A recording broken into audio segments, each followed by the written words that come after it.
ಜನ. ಈ stop loss ಇದೆಲ್ಲ ಹಾಕರಿ ಹೆಣ್ಗೋ ಯೂ ಸ್ಟಾಪ್ ಲಾಸ್ ಹತ್ರ ಬಂದ್ಬಿಟ್ಟು ಆ ಥರ ಇಲ್ಲಿ ಸ್ಟಾಕ್ ಮಾರ್ಕೆಟಲ್ಲಿ ನೀವು ಗುದ್ದಾಡಬೇಕು ಅಂದರೆ stop loss target technical strategy indicator. Demat account open ಮಾಡಿದ್ರೆ ಏನೋ ಒಂದು ಪಾಸ್ಪೋರ್ಟ್ ಸಿಗ್ದಂಗೂ ಇಲ್ಲ, ಎಲ್ಲೋ ಯಾವುದೋ ದೇಶಕ್ಕೆ ವೀಸಾ ಸಿಗ್ದಂಗೆ. ಡಿಮೇಟ್ ಅನ್ನೋದು ತಲೆ ಮೇಲೆ ಫಸ್ಟ್ ಗೂಬೇಕು ಅನ್ಸೋದು. ರಿಸ್ಕ್ ಯಾವುದ್ರಲ್ಲೂ ಇಲ್ಲ. ಇಟ್ಸ್ ಅ ಸ್ಟಾಕ್ ಮಾರ್ಕೆಟಲ್ಲಿ ಇವಾಗ ಬೇರೆ ಬಿಸ್ನೆಸ್ಸಲ್ಲಿ 100% ಎಫರ್ಟ್ ಹಾಕೋದಿದೆ ಅಂದಾಗ ಸ್ಟಾಕ್ ಮಾರ್ಕೆಟಲ್ಲಿ 99% ಕಟ್ ಮಾಡೋದು. ಎಂಟ್ರಿ ಮಾಡಿದ್ಮೇಲೆ ಎಷ್ಟು ಮಾರ್ಕೆಟ್ ಕೊಡೋಕ್ಕಿದೆ ಅಂತ ಗೊತ್ತಾಗಬೇಕು. ಗೊತ್ತಿಲ್ಲ ಅಂದರೆ ನೀವು ಈ ಸ್ಟಾಕ್ ಮಾರ್ಕೆಟಲ್ಲಿ ಏನೂ ಕ್ಲಾರಿಟಿ ಇಲ್ಲದೆ ಏನೋ ಬೂಟಾಟಿಕೆ ಮಾತಾಡ್ತಾ ಇದ್ದೀವಿ. ಆ ಥರ ಸ್ಟಾಕ್ ಮಾರ್ಕೆಟಲ್ಲಿ ದುಡ್ಡು ಎಕ್ಸ್ಪೆಕ್ಟ್ ಮಾಡೋದು, ಫಾಲೋ ಮಾಡೋದು ಈ ಕಡೆ ಯಾವುದೋ ಟೆಕ್ನಿಕಲ್ಲು ಅನ್ನೋದು ನಿಜವಾಗ್ಲೂ ಒಂಥರ ಎಲ್ಲಿ ನಗ್ಬೇಕು. ನೀವು ಸ್ಟಾಕ್ ಮಾರ್ಕೆಟ್ ಜೊತೆ ಆ ಒಂದು ಬಾಂಧವ್ಯ ಬೆಳೆಸ್ಕೋಬೇಕೇ ವಿನಃ ಯಾವುದೋ ಟೆಕ್ನಿಕಲ್ಲು ಅದು ಯಾವುದೋ ಲಾಸು ಪಾಸು ಅವೆಲ್ಲ ಇಟ್ಕೊಂಡ್ರೆ ಅದೇ ಜೀವನ. ಸೇಮ್ ಹಂಗೆ ಮಾರ್ಕೆಟಲ್ಲಿ ಯಾರಾದ್ರು ಮಾರ್ಕೆಟ್ನ ಗ್ಯಾಮ್ಲಿಂಗು, ಕ್ರ್ಯಾಶು, ಪಾಶು, ಓಶು ಅಂತ ಏನಾದ್ರು ಸ್ಟಾಕ್ ಮಾರ್ಕೆಟ್ ಮೇಲೆ ಲವ್ ಆ್ಯಂಡ್ ಅಫೆಕ್ಷನ್ ನೀವೇನಾದ್ರು ಬಿಟ್ಬಿಟ್ರಿ ಅಂದರೆ ಇಲ್ಲ ಅಂದರೆ ಇಲ್ಲ ಆ ಒಂದು ತಿಳುವಳಿಕೆನೇ.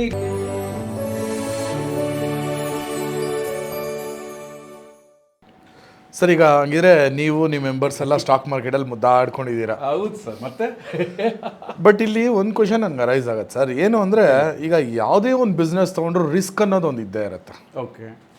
ಎಲ್ಲ ಟೈಮು ಮುದ್ದಾಡೋಕ್ಕಾಗಲ್ವಲ್ಲ. ರಿಸ್ಕ್ ಅನ್ನೋದು ಬಂದಾಗ ಹೆಂಗೆ ಹ್ಯಾಂಡಲ್ ಮಾಡಬೇಕು?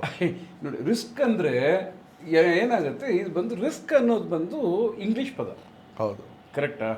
ಫಾರ್ ಎಕ್ಸಾಂಪಲ್ ನೀವು ಒಂದು ಸ್ಟೆಪ್ಸ್ ಹತ್ತೀರಾ ಅಂತ ಇಟ್ಕೊಳ್ಳಿ. ನಿಮ್ದೊಂದು ಸೆಕೆಂಡ್ ಫ್ಲೋರಲ್ಲಿನೋ ಮನೆ ಇದೆ, ಇಲ್ಲ ಫಸ್ಟ್ ಫ್ಲೋರಲ್ಲಿ ಇದೆ, ಇಲ್ಲ ಸ್ಟೆಪ್ಸ್ ಹತ್ತಿರಲ್ಲ, ಅದು ರಿಸ್ಕ್ ಅಲ್ಲ ಅಂದ್ಕೊಂಡಿದ್ದೀರಾ?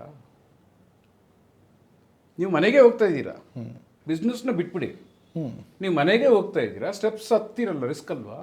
ಒಂಚೂರು ಏನೋ ಸ್ಕಿಡ್ ಆಯಿತು ಅಂದರೆ ಕಾಲು ಮುರಿಬೋದು, ಉಳುಕ್ಬೋದು, ಮುರಿಬೋದು. ಯಾಕೆ ಒಂದೊಂದ್ಸತಿ ಏನಾದ್ರು ಸ್ಕಿಡ್ಡಾಗಿ ಬಿದ್ದು ತಲೆಗೇನಾದ್ರು ಒಂದು ಕಾರ್ನರ್ ಮೆಟ್ಲ್ದು ಹೊಡೆದ್ರೆ ಪ್ರಾಣನೇ ಹೋಗಿರೋದು ಎಷ್ಟೋ ಜನದಿದೆ. ಕರೆಕ್ಟ್. ಅದನ್ನು ನೀವು ರಿಸ್ಕ್ ಅಂದ್ಕೊಂಡು ಮೆಟ್ಲತ್ತೀರಾ, ಮನೆಗೆ ಹೋಗ್ಬೇಕು ಅಂತ ಮೆಟ್ಲತ್ತೀರಾ? ಮನೆಗೆ ಹೋಗ್ಬೇಕು ಅಂತ. ಕರೆಕ್ಟಾ? ಆ ಥರ ರಿಸ್ಕ್ ಅನ್ನೋದು ಬಂದು ಹಂಗಲ್ಲ ಸರ್. ರಿಸ್ಕ್ ಅನ್ನೋದು ಇಂಗ್ಲೀಷ್ ಪದ. ರಿಸ್ಕ್ ಅಂದರೆ ಇಂಗ್ಲೀಷ್ ಪದ. ಅದನ್ನು ನೀವು ಮನೆಗೆ ಹೋಗುವಾಗ ಮೆಟ್ಲತ್ತುವಾಗ ಏನು ಮಾಡ್ತೀರಾ? ರಿಸ್ಕ್ ಅದನ್ನು ಥಿಂಕೇ ಮಾಡಲ್ಲ. ಕರೆಕ್ಟಾ? ಥಿಂಕ್ ಮಾಡಿಲ್ಲ ಅಂದರೆ ಏನಾಗುತ್ತೆ, ನೀವು ಮನೆಗೆ ಹೋಗ್ತಾ ಇದ್ದೀರಾ ಅಂತ ಖುಷಿಯಲ್ಲಿರ್ತೀರ. ಬೆಳಗ್ಗೆಯಿಂದ ದುಡ್ದಿರ್ತೀರ ಹೊರಗಡೆ ಹೋಗಿ, ಮನೆಗೆ ಹೋಗುವಾಗ ನಿಮ್ಗೆ ಖುಷಿ ಆಗುತ್ತಾ ಇಲ್ವಾ? ಆಗುತ್ತೆ. ಅದನ್ನು ಸರ್ ನಾನು ಹೇಳ್ತಾ ಇರೋದು. ಓಕೆ. ಈ ಯಾವ ಬೈಕಲ್ಲಿ ಹೋಗ್ತಾರೆ ಎಷ್ಟೋ ಜನ, ಆಕ್ಸಿಡೆಂಟ್ ಆಗಲ್ಲ ಅಂತ ಗ್ಯಾರಂಟಿ ಇದೆಯಾ? ಇಲ್ಲ. ಕರೆಕ್ಟಾ? ಬರೀ ಆಕ್ಸಿಡೆಂಟ್ ಆದರೆ ನನಗೆ ಈ ಬೆರಳು ಮಾತ್ರ ಮುರಿದೋಗುತ್ತೆ ಅಂತ ಗ್ಯಾರಂಟಿ ಇದೆಯಾ? ಚಾನ್ಸೇ ಇಲ್ಲ. ಬಿಡಪ್ಪ, ಈ ಬೆರಳು ಒಂದೇ ತಾನೇ ಬೆರಳು ಮುರಿದೋಗುತ್ತೆ, ಆ ಥರ ಇಲ್ಲ. ಏನು ಬೇಕಾದರೂ ಆಗ್ಬೋದು. ಅದು ಬಂದು ರಿಸ್ಕ್ ಬೇರೆ. ನೀವು ಬೇರೆ ಬಿಸ್ನೆಸ್ಸಲ್ಲಿ ರಿಸ್ಕು ಅಂತ ಹೇಳಿದ್ರಿ, ಕರೆಕ್ಟಾ? ಹೌದು. ಬೇರೆ ಬಿಸ್ನೆಸ್ಸಲ್ಲಿ ನಾನು ಏನು ಹೇಳಿದೆ ಆವಾಗಲೇ, ಸ್ಟಾಕ್ ಮಾರ್ಕೆಟಲ್ಲಿ ಇವಾಗ ಬೇರೆ ಬಿಸ್ನೆಸ್ಸಲ್ಲಿ 100% ಎಫರ್ಟ್ ಹಾಕೋದಿದೆ ಅಂದಾಗ ಸ್ಟಾಕ್ ಮಾರ್ಕೆಟಲ್ಲಿ 99% ಕಟ್ ಮಾಡಿ ಬಿಸಾಕ್ಬಿಡಿ. ಬೇರೆ ಬಿಸ್ನೆಸ್ಸಲ್ಲಿರೋಂಥ ಗೊಂದಲಗಳೇ ಇಲ್ಲ ಸರ್ ಸ್ಟಾಕ್ ಮಾರ್ಕೆಟಲ್ಲಿ. ಫಾರ್ ಎಕ್ಸಾಂಪಲ್, ಬೇರೆ ಬಿಸ್ನೆಸ್ಸಲ್ಲಿ ಏನು ಮಾಡಬೇಕು ನೀವು? ಬಿಸ್ನೆಸ್ದು ರಿಜಿಸ್ಟರ್ ಮಾಡಬೇಕು, ಒಂದು ಸಣ್ಣ ಸ್ಮಾಲ್ ಸ್ಕೇಲ್ ಇಂಡಸ್ಟ್ರೀಸ್ ಮಾಡಬೇಕಂದ್ರೂ ರಿಜಿಸ್ಟರ್ ಮಾಡಬೇಕು, ಒಂದು ಶಾಪ್ ನೋಡಬೇಕು, ಆ ಶಾಪ್ ಬಂದು ಪಬ್ಲಿಕ್ ಬರೋವಂಥ ಜಾಗ ಇರಬೇಕು, ಪಬ್ಲಿಕ್ಕು ಫ್ಲೋಟಿಂಗ್ ಕ್ರೌಡ್ ಇರಬೇಕು ಸರ್. ಫ್ಲೋಟಿಂಗ್ ಕ್ರೌಡ್ ಇರೋ ನೀವು ಅಂಗಡಿ ಇಟ್ಕೊಂಡು ಏನು ಮಾಡ್ತೀರಾ? ಕರೆಕ್ಟ್. ಆದಿದ್ಮೇಲೆ ನೀವು ವ್ಯಾಪಾರ ಆಗೋವಂಥ ವಸ್ತುನೇ ಸೆಲೆಕ್ಟ್ ಮಾಡಬೇಕು.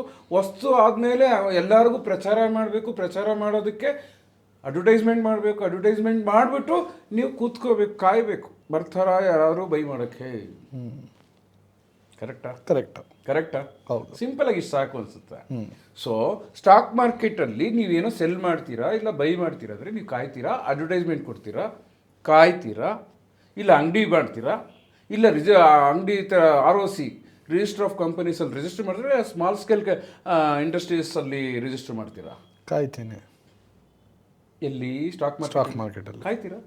ಏನಂತ ಅದೇ ಮಾರ್ಕೆಟ್ ಮೂವ್ಮೆಂಟು ಕರೆಕ್ಟಾ? ಹೌದು. ಸ್ಟಾಕ್ ಮಾರ್ಕೆಟಲ್ಲಿ ನೀವು ಒಂದು ಎಂಟ್ರಿ ತಗೊಂಡ್ಮೇಲೆ ನೀವೇನು ಬುಲ್ಡೋಸರ್ ಹಾಕಿ ರನ್ ಮಾಡಿದ್ವಲ್ಲ, ಅದು ಮಾರ್ಕೆಟ್ ಮೇಲೋಗು ಪಂಪ್ ಮಾಡ್ತೀರಾ, ಇಲ್ಲ ಜನರೇಟ್ ಹಾಕಿ ಹೋಗ್ತೀರಾ? ಇಲ್ಲ, ಈ ಬರೀ ಎಣಗಾಡ್ತಾ ಇರ್ತಾರೆ ಜನ. ಈ ಸ್ಟಾಪ್ ಲಾಸ್ ಇದೆಲ್ಲ ಹಾಕಿ ಎಣ್ಗೋ ಅಯ್ಯೋ ಸ್ಟಾಪ್ ಲಾಸ್ ಹತ್ರ ಬಂದ್ಬಿಡ್ತು ಅಂತ ಎಣಗಾಡೋದೇ ಇರುತ್ತೆ.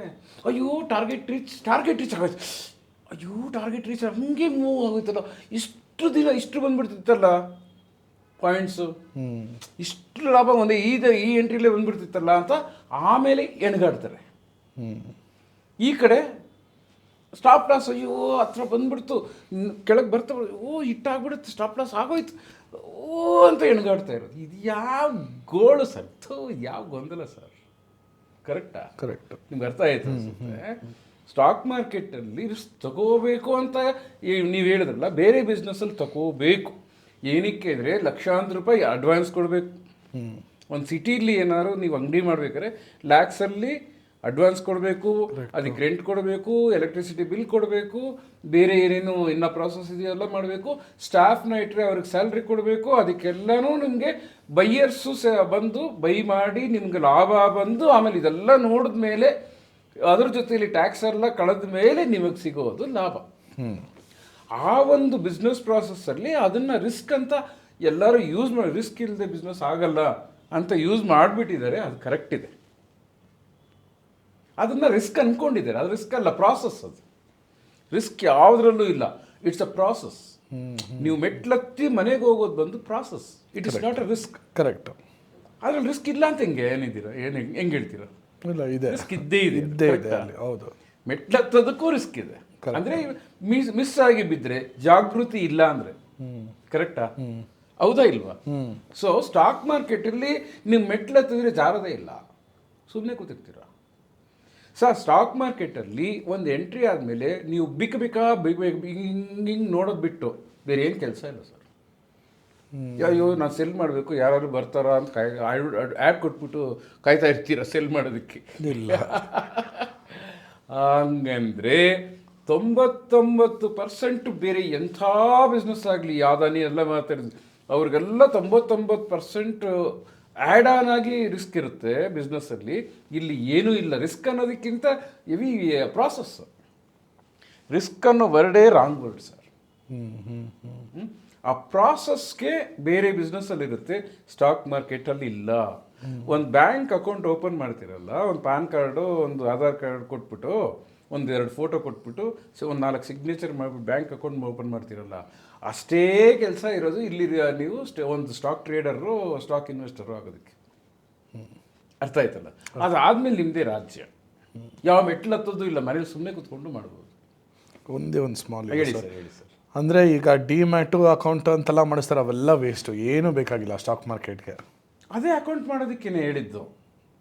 ಓಕೆ, ಅಕೌಂಟ್ ಮಾಡೋದಕ್ಕೇ ಪಾನ್ ಕಾರ್ಡು, ಇದು ಟ್ರೇಡಿಂಗ್ ಅಕೌಂಟ್ ನೋಡಿ. ಅಂದರೆ ಅದ್ರ ಮೇಲೆ ಒಂದು ಸ್ವಲ್ಪ ಕನ್ಫ್ಯೂಷನ್ ಇದೆ ಸರ್. ಯಾಕಂದರೆ ಸ್ವಲ್ಪ ಜನ ಡಿಮ್ಯಾಟ್ ಅಕೌಂಟ್ ಓಪನ್ ಮಾಡ್ಕೊಬೇಕಾ ಅನ್ನೋ ಥರ ಒಂದು ಬರುತ್ತೆ. ಎಲ್ಲರಿಗೂ ನಾನು ಹೇಳಿದ್ದು, ಎಲ್ಲರಿಗೂ ಆ ಪ್ರಾಬ್ಲಮ್ ಬರುತ್ತೆ. ಏನಪ್ಪ ಅಂದರೆ, ಡಿಮ್ಯಾಟ್ ಅಕೌಂಟ್ ಓಪನ್ ಮಾಡಿದ್ರೆ ಏನೋ ಒಂದು ಪಾಸ್ಪೋರ್ಟ್ ಸಿಗ್ದಂಗೂ ಇಲ್ಲ, ಎಲ್ಲೋ ಯಾವುದೋ ದೇಶಕ್ಕೆ ವೀಸಾ ಸಿಗ್ದಂಗೆ ಖುಷಿ ಆಗ್ಬಿಡ್ತಾರೆ.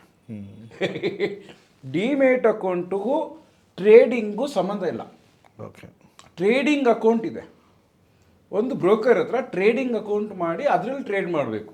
ಡಿಮ್ಯಾಟ್ ಅಕೌಂಟ್ ಮಾಡೋದು ಏನಪ್ಪ ಅಂದರೆ, ಡಿಮ್ಯಾಟ್ ಅಕೌಂಟ್ ಮಾಡಿಬಿಟ್ಟು ಇನ್ವೆಸ್ಟ್ ಮಾಡಿ ನನ್ನ ಸ್ಟಾಕ್ನ ಬ್ಯಾಂಕಲ್ಲಿ ಇಟ್ಕೊಳ್ತೀನಿ. ನನ್ನ ಡಿಮ್ಯಾಟ್ ಅಕೌಂಟ್ ಅನ್ನೋದು ಬ್ಯಾಂಕ್ ಅಕೌಂಟ್ ಥರ, ಈ ಸೇವಿಂಗ್ಸ್ ಅಕೌಂಟ್ ಥರ ಸರ್ ಅದು. ಈ ಟ್ರೇಡಿಂಗ್ ಬಂದು ಕರೆಂಟ್ ಅಕೌಂಟ್ ಥರ, ಟ್ರಾನ್ಸಾಕ್ಷನ್ ಆಗ್ತಾ ಇರುತ್ತೆ ಟ್ರೇಡಿಂಗ್. ಅದಕ್ಕೆ ಕರೆಂಟ್ ಅಕೌಂಟ್ ಥರ. ಡಿಮ್ಯಾಟ್ ಬಂದು ಸೇವಿಂಗ್ಸ್, ಒಂದು ಏನೋ ಬೈ ಮಾಡಿದ್ರು ಇಟ್ಕೊಂಡ್ಬಿಟ್ಟು ವರ್ಷಗಟ್ಟಲೆ ಇಟ್ಕೊಂಡ್ವಿ. ಸೇವಿಂಗ್ಸ್ ಅಕೌಂಟ್ ವರ್ಷಗಟ್ಟಲೆ ಇಟ್ಕೊಳ್ಳೋದಲ್ವಾ, ಅದೇ ಕರೆಂಟ್ ಅಕೌಂಟ್ ಬಂದು ಟ್ರಾನ್ಸಾಕ್ಷನ್ ಮಾಡೋದು. ಆ ಟ್ರಾನ್ಸಾಕ್ಷನ್ ಮಾಡೋದಕ್ಕೆ ಬಂದು ಟ್ರೇಡಿಂಗ್ ಅಕೌಂಟ್. ಸೂಪರ್ ಸರ್, ನಿಮ್ಗೆ ಅದು ಅರ್ಥ ಆಯ್ತು? ನೀಟಾಗಿ ಅರ್ಥ ಆಯಿತು. ಸೊ ಆ ಥರ ಡಿಮ್ಯಾಟ್ ಅನ್ನೋದು ತಲೆ ಮೇಲೆ ಫಸ್ಟ್ ಗೂಬೆ ಕುಣಿಸೋದು. ಸ್ಟಾಕ್ ಮಾರ್ಕೆಟಲ್ಲಿ ಫಸ್ಟ್ ಗೂಬೆನ ತಂದು ಕುಣಿಸೋದೇ ಡಿಮ್ಯಾಟ್. ಜನಕ್ಕೆ ಗೊತ್ತಿಲ್ಲ. ಡಿಮ್ಯಾಟ್ ಅಕೌಂಟ್ ಓಪನ್ ಮಾಡುವಾಗ ಇಲ್ಲ ರೀ ನೀವು ಇದು ಟ್ರೇಡ್, ಅಲ್ಲಿಂದ ಗೂಬೆನ ಡೈವರ್ಟ್ ಮಾಡ್ತಾರೆ ಇನ್ನೊಂದು ಗೂಬೆಗೆ. ಡಿಮ್ಯಾಟ್ ಅಕೌಂಟು ಸ್ಟಾಕ್ ಮಾರ್ಕೆಟಲ್ಲಿ ಟ್ರೇಡ್ ಮಾಡೋಕ್ಕೆ ಬೇಕಾಗೇ ಇಲ್ಲ ಸರ್. ನಾನು ಬ್ರೋಕರ್ರೇ, ನಾನೇನು ಮಾರ್ಕೆಟ್ ಅಂದರೆ ಏನು ಬೇಕಂತ ಬೋರ್ಡ್ ನೋಡ್ಬಿಟ್ಟು ಬಂದಿಲ್ಲ. ಅರ್ಥ ಆಯ್ತಲ್ಲ? ನನಗೂ ಎಕ್ಸ್ಚೇಂಜ್ ಬ್ರೋಕರ್ ಅಂತ ಸೆಲೆಕ್ಟ್ ಮಾಡಿಟ್ಟಿದೆ. ಹೌದು, ಅರ್ಥ ಆಯ್ತಲ್ಲ? ಅದ್ರದ್ದು ನನ್ನ ಕ್ಲಾರಿಟಿ ಇರುತ್ತೆ. ಈ ಡಿಬೇಟ್ ಇದ್ರೆ ಏನಪ್ಪ ಅಂದರೆ ಒಂದಷ್ಟು ಸಾವಿರಾರು ಕೋಟಿ ನಮ್ಗೆ ಸಿಗ್ತಾ ಇರುತ್ತೆ ಡಿಬೇಟಲ್ಲಿ. ಅದಕ್ಕೆ ನಾವು ಫಸ್ಟ್ ಅದನ್ನು ಆ ಗೂಬೆನ ಕೊಂಡಿಸ್ತೀವಿ. ಇಲ್ಲ ಆಮೇಲೆ ನೆಕ್ಸ್ಟ್ ಗೂಬೆಗಳು ಕುಣಿಸ್ಕೊಂಡು ಹೋಗೋದು. ಓಕೆ, ಗೂಬೆ ಕುಣಿಸ್ಕೊಳ್ಳೋರು ರೆಡಿ ಇದ್ರೆ. ಬಹುಶಃ ಈ ಪ್ರೋಗ್ರಾಮ್ ಆದಮೇಲೆ ಯಾರು ಗೂಬೆಗಳು ಆಗಲ್ಲ ಅಂದ್ಕೊಂಡಿದ್ದೀನಿ. ಎಲ್ರಿಗೂ ಅಂದರೆ ಪ್ರಾಪರ್ ಇನ್ಫಾರ್ಮೇಷನ್ಗಳು ಸಿಗ್ತಾ ಇದೆ. ಅಂದರೆ ತುಂಬ ಜನಕ್ಕೆ ತುಂಬ ಕನ್ಫ್ಯೂಷನ್ಸ್ಗಳಿರುತ್ತೆ ಸರ್. ಅಂದರೆ ಅವ್ರಿಗೆ ಕ್ಲಾರಿಟಿ ಸಿಗ್ತಾರೆ. ನಿಮ್ಗೆ ಫಸ್ಟೇ ಹೇಳಿದೆ, ಕ್ಲಾರಿಟಿ ಎಲ್ಲೂ ಸಿಗಲಿಲ್ಲ. ನಾನು ಅದಕ್ಕೆ ಹೇಳಿದ್ದು, ಎಲ್ಲರೂ ಏನು ಮಾಡಿಬಿಟ್ಟಿದ್ದಾರೆ, ಒಂದು ಬುಕ್ಕಲ್ಲಿ ಚಾಪ್ಟರ್ಗಳು ಆಲ್ರೆಡಿ ಪ್ರಿಂಟ್ ಆಗಿಬಿಟ್ಟಿರುತ್ತೆ, ಅದನ್ನು ಓದೋ ಥರ ಇಟ್ಕೊಂಡ್ಬಿಟ್ಟಿದ್ದಾರೆ. ಆ ಓದೋ ಥರ ಇಟ್ಕೊಂಡಾಗ ಎಲ್ಲರಿಗೂ ಏನು ಕ್ಲಾರಿಟಿ ಸಿಗಲ್ಲ. ಆ ಬುಕ್ಕಲ್ಲಿ ಒಬ್ಬರಿಗೆ ಯಾರಿಗೂ ಸಿಗ್ಬೋದು, ಆ ಭಾಷೆ ಅರ್ಥ ಆಗಿರೋರ್ಗೆ ಸಿಗ್ಬೋದು. ಇಲ್ಲ ಎಲ್ಲರೂ ತಾಯಿ ಭಾಷೆಯಲ್ಲೇ ಇದೆಯಾ? ಇಲ್ಲ. ಕರೆಕ್ಟಾ? ಕರೆಕ್ಟ್. ಯಾರ್ದೋ ಭಾಷೆ ನಮ್ಮ ಹತ್ರ ಬಂದು ನಮ್ಮ ಮೇಲೆ ಬೀರ್ತಾ ಇದೆ. ಕರೆಕ್ಟಾ? ಹೌದು. ಆ ಒಂದು ಕನ್ಫ್ಯೂಷನ್ ಜಾಸ್ತಿ ಇದೆ. ಸ್ಟಾಕ್ ಮಾರ್ಕೆಟಲ್ಲಿ ಟರ್ಮ್ಸ್ ಇರೋದೆಲ್ಲ ಇಂಗ್ಲೀಷಲ್ಲಿ ಸರ್. ಅದು ಇಂಗ್ಲೀಷಲ್ಲಿ ಮೀನಿಂಗು ನೀವೇನಾದ್ರು ಹೋಗಿ ಗೂಗಲಲ್ಲೋ ಇಲ್ಲ ಯಾವುದೋ ಡಿಕ್ಷನರಿಲ್ಲೋ ಹುಡುಕಿದ್ರೆ ಮೀನಿಂಗು ಅದಕ್ಕೂ ಇದಕ್ಕೂ ಮ್ಯಾಚೇ ಆಗಲ್ಲ. ಕರೆಕ್ಟ್. ಆ ಒಂದು ಮ್ಯಾಚ್ ಆಗದೆ ಇರುವಾಗ ಹೆಂಗೆ ನಿಮಗೆ ಕ್ಲಾರಿಟಿ ಸಿಗುತ್ತೆ? ಜನಗಳಿಗೆ ಹೆಂಗೆ ಕ್ಲಾರಿಟಿ ಸಿಗುತ್ತಾ? ಸಿಗಲ್ಲ. ಕರೆಕ್ಟ್. ಅಂದರೆ ನನಗನ್ಸೋದು ಪ್ರಾಬ್ಲಿ ಇವಾಗ ನಂತರ ಯಾರಾದರೂ ಸ್ಟಾಕ್ ಮಾರ್ಕೆಟ್ ಒಳಗಡೆ ಬರಬೇಕು ಅಂತ ಇರೋರಿಗೆ ಈ ನಮ್ಮ ಪ್ರೋಗ್ರಾಮ್ ನೋಡಿದ್ರೆ ನೀಟಾಗಿ ಕ್ಲೀನಾಗಿ ಅರ್ಥ ಆಗುತ್ತೆ. ಪ್ರಾಬ್ಲಿ ಈ can become a successful trader also. Success failure ಅನ್ನೋದಕ್ಕೂ ಮೀನಿಂಗ್ ಇಲ್ಲ ಸರ್. ನೋಡಿ, ಏನು ಸಕ್ಸಸ್ ಅಂದರೆ ಏನು ಅಂದರೆ ವಾಟ್ ಇಸ್ ಸಕ್ಸಸ್ ಅಂದರೆ ಎಂಡ್. ಕರೆಕ್ಟಾ? ಸಕ್ಸಸ್ ಫೇಲ್ಯೂರ್ಗೆ ಏನು ಮೀನಿಂಗು?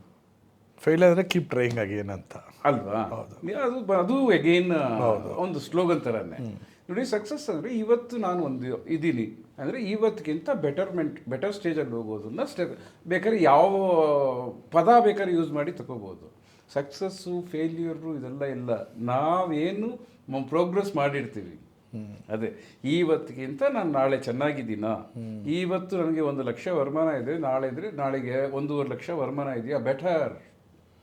ಬೆಟರ್ಮೆಂಟ್ ಬಂದು ಅಷ್ಟೇ. ಅದನ್ನು ಸಕ್ಸಸ್ ಅಂತ.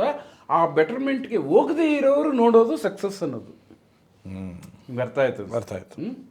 ಇವಾಗ ಮೂವಿ, ನಮ್ಮ ಕನ್ನಡ ಮೂವಿ ಇಡೀ ಪ್ರಪಂಚಕ್ಕೆ ಹಿಟ್ ಮಾಡ್ತು. ಈಗ 22 KGF, ಕಾಂತಾರ ಇದೆಲ್ಲ ಅದು ಹಾಲಿವುಡ್ನೇ ಅಲ್ಲಾಡಿಸ್ಬಿಡ್ತು. ಕರೆಕ್ಟಾ? ಹೌದು. ಅದು ಸಕ್ಸಸ್ ಅಂದರೆ ಅವ್ರು ಏನು ಮಾಡಿದ್ರು ಅದಕ್ಕಿಂತ ಬೆಟರ್ಮೆಂಟ್ ಆಗುತ್ತೆ. ಕರೆಕ್ಟ್. ಅರ್ಥ ಆಯ್ತು. ಬೇರೆ ಭಾಷೆಯೆಲ್ಲ ಏನು ಮಾಡ್ತಾಯಿದ್ರು, ಬಿಕ ನೋಡ್ತಾಯಿದ್ರು. ಅವ್ರಿಗೆ ಸಕ್ಸಸ್ ಥರ ಕಾಣಿಸ್ತು. ಸಕ್ಸಸ್ ಅಲ್ಲ, ಎಫರ್ಟ್ನ ಯೂಸ್ ಹಾಕಿ ಪ್ರೋಗ್ರೆಸ್ ಮಾಡಿರೋದು, ಸ್ಪೈಕ್ ಮಾಡಿರೋದು. ಅದನ್ನು ಕ್ರಾಸ್ ಮಾಡೋಕ್ಕೆ ಬಂತಂದರೆ ಇದು ಸಕ್ಸಸ್ ಇಲ್ವಾ? ಹಂಗಾರೆ ಸಕ್ಸಸ್ ಇದು ಆಲ್ರೆಡಿ ಸಕ್ಸಸ್ಸೇ ಅಕೌಂಟ್. ಇವಾಗ ಅದನ್ನು ಕ್ರಾಸ್ ಮಾಡಿಬಿಟ್ರೆ ಅದೇ ಸಕ್ಸಸ್ ಅಂದ್ಬಿಟ್ರೆ ಹೆಂಗೆ? ಕರೆಕ್ಟಾ? ಕರೆಕ್ಟ್. ಆ ಥರ ಒಂದೊಂದು ಪ್ರೋಗ್ರೆಸ್ ಆಗಕ್ಕಾಗದೇ ಇರೋರು, ಪ್ರೋಗ್ರೆಸ್ ಆಗಕ್ಕಾಗದೇ ಇರೋರು, ಆ ಪ್ರೋಗ್ರೆಸ್ ಆಗಿರೋರನ್ನ ನೋಡಿ ಒಂದು ಹೇಳೋ ವರ್ಡ್ ಬಂದು ಸಕ್ಸಸ್. ಸಕ್ಸಸ್ ಫೇಲ್ಯೂರ್ ಅನ್ನೋದು ವೇರಿಯೇಷನ್ ಎಲ್ಲ ಯಾರಿಗೂ ಮಾಡೋಕ್ಕಾಗಲ್ಲ ಸರ್. ಓಕೆ, ಕ್ಲಿಯರಾ? ಆ ಥರ ಇಲ್ಲಿ ಸ್ಟಾಕ್ ಮಾರ್ಕೆಟಲ್ಲಿ ನೀವು ಗುದ್ದಾಡಬೇಕು ಅಂದರೆ stop loss, target, technical, strategy, indicators use ಮಾಡಿ ಮುದ್ದಾಡೋಕ್ಕಾಗುತ್ತಾ? ಆಗಲ್ಲ ತಾನೆ. ಕರೆಕ್ಟಾ? ಕರೆಕ್ಟ್. ಇಲ್ಲ ಜನ್ರೇಟ್ರ್ ಹೊಡೆಯೋಕ್ಕಾಗತ್ತೆ, ಪಂಪ್ ಮಾಡೋಕ್ಕಾಗತ್ತೆ. ಕರೆಕ್ಟ್ ಅಲ್ಲ? ಆಮೇಲೆ ಸುಮ್ಮನೆ ಕೂತ್ಕೊಂಡ್ರೆ ಅದೇ ಮಾಡುತ್ತೆ. ಹೌದು. ಕರೆಕ್ಟ್ ಅಲ್ವಾ? ಕರೆಕ್ಟ್. ಹೆಂಗೆ ನಾವು ಊಟ ಮಾಡಿಬಿಟ್ಟು ಇವಾಗ ನಮ್ಮ ಬಾಡಿ ಇಷ್ಟು ಬೆಳೆದಿದೆಯಲ್ಲ ಸರ್, ಚಿಕ್ಕ ವಯಸ್ಸಿಂದ ಬೆಳೆದಿದೆ. ನಿಜನಾ? ನಿಜ. ಇದು ನಿಜ ತಾನೇ? ಹೌದು. ಇದ್ರಲ್ಲಿ ಏನಿಲ್ಲ. ಈ ಬಾಡಿ ಬೆಳೆಯೋದಕ್ಕೆ ನಾವೇನಾದ್ರು ಎಫರ್ಟ್ ಹಾಕಿದ್ವಾ? ಇಲ್ಲ. ಅಷ್ಟು ಡೈರೆಕ್ಟ್ ಹೇಳ್ಬಿಟ್ಟಿಲ್ಲ ಅಂತ ಇಲ್ಲ. ನಿಜನಾ? ನಿಜ. ಏನು ಬೆಳೆಸ್ತು? ನಮ್ಮ ಲೈಫ್ ಸ್ಟೈಲು. ನಾವೇನು ಮಾಡಿದ್ವಿ, ಒಳಗಡೆಗೆ ಫುಡ್ ಹಾಕಿದ್ವಿ, ತಿಂಡಿ, ಅದು ಬೆಳೆಸ್ಕೊಂಬಂತು. ಹೌದು. ಸ್ಟಾಕ್ ಮಾರ್ಕೆಟಲ್ಲೂ ಹಂಗೆ ಸರ್. ನೀವು ಏನು ಮಾಡಬೇಕು, ನೀವು ಒಂದು ಕರೆಕ್ಟಾಗಿರೋ ರೈಟ್ ಎಂಟ್ರಿ ತಗೊಂಡು ಮುದ್ದಾಡಿ ಬೆಳೆಸೋದು, ದುಡ್ಡು ಬೆಳೆಸೋದು ಸ್ಟಾಕ್ ಮಾರ್ಕೆಟು, ಬಾಡಿ ಬೆಳೆಸೋದು ನಮಗೆ ಊಟ. ಇಷ್ಟೇ. ಇಷ್ಟು ಸಿಂಪಲಾಗಿ ಅರ್ಥ ಮಾಡ್ಕೊಂಡ್ಬಿಟ್ರೆ ಯಾವುದೇ ಥರದ್ದು ಎಣಗಾಟ ಇರಲ್ಲ ಸ್ಟಾಕ್ ಮಾರ್ಕೆಟಲ್ಲಿ ಅಂತ ನಂದು ಈ ಒಂದು ನಿಮ್ಮ ಕ್ವಶನ್ಗೆ ಸ್ಟೇಟ್ಮೆಂಟ್ ಸರ್. ಸೂಪರ್ ಸರ್, ನೀಟಾಗಿ ಕ್ಲಾರಿಟಿ ಸಿಕ್ತು. ನಾರ್ಮಲ್ ಟ್ರೇಡರ್ಸ್ ನೀವು ಕೇಳಿದ್ರಲ್ಲ, ಈ ಥರ ಮನೆ ಹಾಳು ಮಾಡಿಕೊಂಡು, ದುಡ್ಡು ಹಾಳು ಮಾಡಿಕೊಂಡು, ಜೀವನ ಹಾಳು ಮಾಡಿಕೊಂಡು ಅಂತ ಹೇಳಿದ್ರೆ ಅಂಥ ಒಂದು ಟ್ರೇಡರ್ಸ್ ಬಿಟ್ಟು ಆ ಪಾರ್ಕಿಂಗ್ ಆ ಕಾರ್ ನೋಡ್ಕೊಳ್ಳೋದ್ರ ಹತ್ರ ಇವತ್ತು ಯಾವುದಾದ್ರು ಸ್ಟಾಕು ಟಿಪ್ಸ್ ಇದೆಯಾ, ಏನಾದ್ರು ಇದೆಯಾ, ಯಾವುದೋ ನ್ಯೂಸ್ ಇದು ಅಂತೆಲ್ಲ ಸ್ವಲ್ಪ ಇತ್ತು. ಅದು ಇರಲೇಬೇಕು. ಅದು ಯಾವುದೇ ಒಂದು ಬಿಸ್ನೆಸ್ ಆದ್ರೂ ಒಬ್ರು ಯಾರಾದ್ರು ಶಾಸ್ತ್ರ ಹೇಳೋದು, ಆ ಲಕ್ಷ ಕೋಟಿಲಿ 50,000 ಕೋಟಿ ಖರ್ಚು ಮಾಡಲ್ವಾ ಇವರಲ್ಲಿ, ಇನ್ನು ಮತ್ತೆ 50,000 ಮತ್ತೆ ದುಡ್ಕೊಳಕ್ಕೆ ಮಾಡ್ತಾರೆ ಮಾಡೇ ಮಾಡ್ತಾರೆ.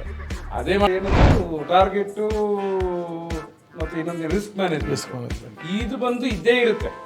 ನಿಮ್ಗೆ ಅರ್ಥ ಆಯ್ತು ಅನ್ಸುತ್ತೆ. ಇದು ಬಂದು ಸ್ಟಾಕ್ ಮಾರ್ಕೆಟ್ ಅನ್ನೋ ಹೆಸರಲ್ಲಿ ಇದ್ದೇ ಇರುತ್ತೆ. ಯಾರಿಗೆ ಅನ್ನೋದು ಇವತ್ತು ಅದೇ ಸ್ಟ್ರಾಟಜೀಸ್ ಫಂಡಮೆಂಟಲ್